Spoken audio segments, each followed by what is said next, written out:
Dobrý den, slečno. Můžu vás na chvilku zastavit? Můžete? Můžu. Hrozně spěcháte. Spěchám, popravdě ano. Já bych se jen zeptal, protože vy jste hrozně vysoká. Víte to? 179. 179.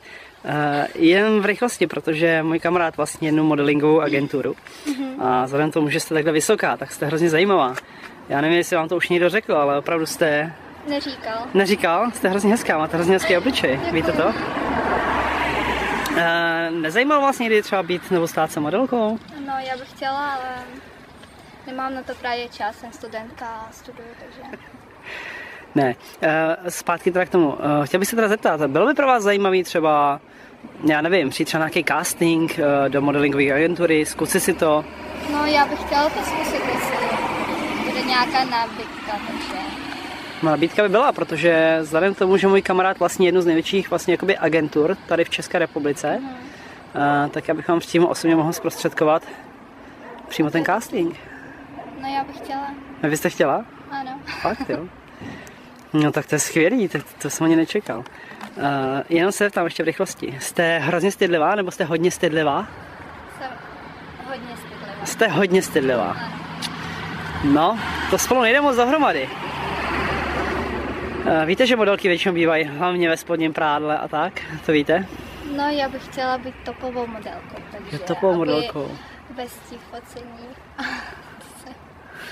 Bez spodního prádla bych sem byla modelkou. Bez, takže nahatá? V oblečení. I oblečení byste chtěla dělat, oblečení. Toho ale moc není zase. Nejvíce fotí většinou krásný spodní prádlo, problémy známé společnosti. No, já bych to mohla zkusit, ale nevím, jestli váš kamarád mě veme. No, já bych se přimluvil. Když se na vás podívám, jste štíhlá, velká. Takže přesně jak jsem říkal, opravdu vysoká, štíhlá. Vy byste byla ideální na spodní prádlo. No, já bych zkusila, já nevím, nemám Zkusila nábytku, bys. nemůžu o tom nic říct. Takže... Aha. Zeptám se, když vám teď hnedka dám, protože já než vás jsem k tomu svému kamarádu, jak to třeba dělá vaše tělo? Co řeknete, kdybych vám nabídnul, řekněme,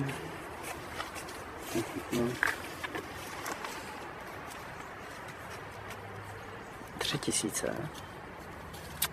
Ne. No počkejte, vy ještě nevíte za co. Za co? Ne, za co? 3000. 3000? Že byste mi ukázala prsa? No to ne. Pak ne, To jo. určitě ne. Co kdybych vám dal těch 1005? Koukněte se na to. Tady 5000 korun.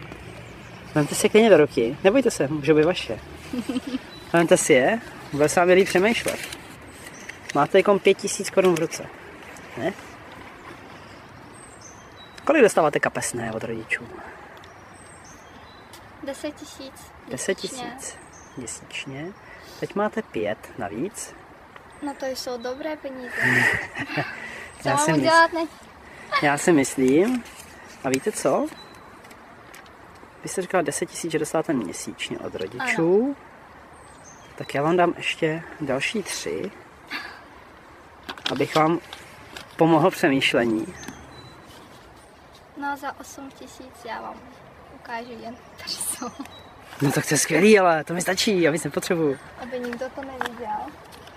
Když to nikdo není. Tady není. Hele, ani ze zdola nikoho